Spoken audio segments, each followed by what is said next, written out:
A vida está na alma. Nós temos uma substância pela qual vivemos eternamente, a alma. Ela é a vida. Se a alma agir bem no mundo, estará apta para viver nas melhores comunidades celestiais. Se age mal, está como morta. Numa leitura alegórica, ela está como o túmulo. Viverá junto com os mortos, porque as outras dimensões nos vigiam e não querem viver ao lado de seres inferiores. Eu digo que basta fazer o bem, mas não há bem superior sem Cristo. É o Espírito quem move a alma. Por isso, toda vez que pecamos, agimos em comunhão com o espírito de pecado, e o corpo obedece à nossa alma morta. Mas, se temos a ideia de Deus em nós e a praticamos, mesmo que pequemos, o que é inevitável, uma vez que fomos todos encerrados na desobediência, a ideia de Deus permanece viva em nós, porque a alma de Deus, como a nossa alma, não morre, e é a alma de Deus a possuidora da vida eterna. Eu chamo a atenção para o evangelho de hoje, João, em que Maria Madalena vai procurar Jesus no túmulo, mas Jesus não está lá. Então ela vai dizer, e disse para eles, tiraram do túmulo o Senhor e não sabemos onde o colocaram. Ou seja, no momento de pecado, Jesus é morto alegoricamente. Então Pedro e o outro discípulo saíram e foram ao túmulo. Quando eles entraram, mas o sudário não estava com os panos de linho no chão, estava enrolado num lugar à parte. Então outro discípulo que tinha chegado primeiro ao túmulo entrou também. Ele viu e acreditou. A alma de Deus não morre em nós, mesmo que pequemos, porque a alma de Deus se apoia na universalidade da razão, nas ideias de justiça e de direito, e não no pecado particular cometido pelo indivíduo contra a justiça e o direito. Por exemplo, para o cristão, se ele roubar, estará cometendo um erro que será cobrado por Deus. É um pecado contra a honestidade. Mas a ideia de Deus é maior. A ideia de Deus sobre o direito e a justiça é maior.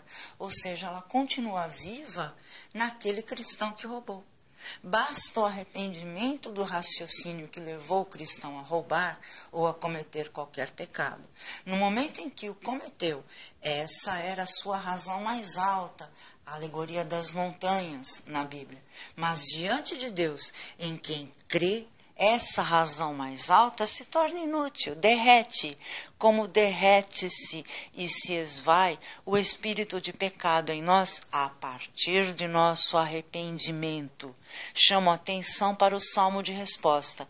Deus é rei, exulte a terra e as ilhas numerosas se rejubilem. As ilhas são a memória. Se rejubilem.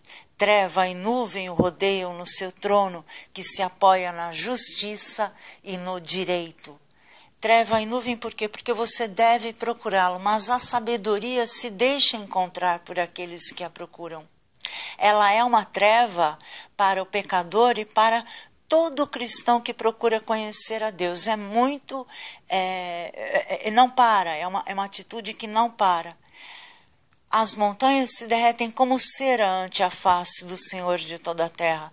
Uma luz se levanta para os justos, ou seja, é a luz que se levanta a partir do momento em que você busca conhecer a face de Deus.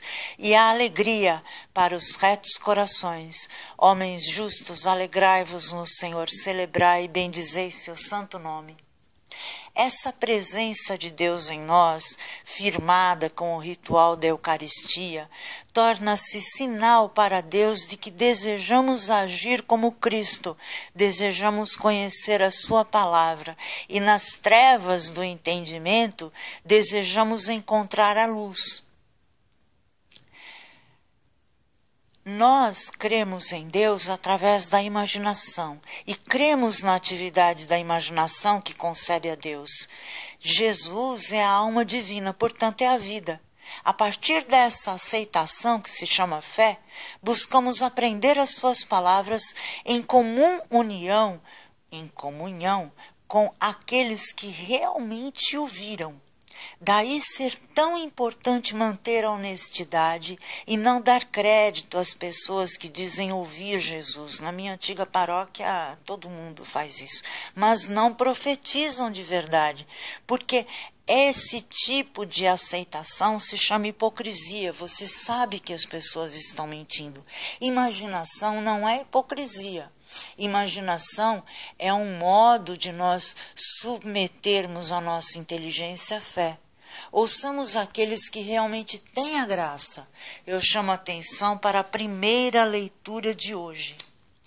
O que era desde o princípio, o que nós ouvimos, o que vimos com os nossos olhos, o que contemplamos e as nossas mãos tocaram da palavra da vida. De fato, a vida manifestou-se e nós a vimos, e somos testemunhas, e a vós anunciamos a vida eterna, que estava junto do Pai e que se tornou visível para nós. Isso que vimos e ouvimos, nós vos anunciamos para que estejais em comunhão conosco. E a nossa comunhão é com o Pai e com o seu Filho, Jesus Cristo. Nós vos escrevemos estas coisas para que a nossa alegria fique completa. A mensagem que ouvimos de Jesus Cristo e vos anunciamos é esta: Deus é luz e nele não há trevas. Eu gostaria de agradecer ao Pai por Santo Agostinho, porque ele me inspirou a falar da comunhão, a crer naquele que realmente viu Jesus, como São João Evangelista, cujo dia de sua morte se celebra hoje em festa em todas as igrejas católicas. Na véspera de sua paixão, Jesus tomou o pão e disse: Este é o meu corpo. Do mesmo modo, ao fim da ceia, ele tomou o cálice com o vinho e disse: Este é o meu sangue. Quem comer da minha carne e beber do meu sangue terá a vida eterna. Senhor, salvai-me.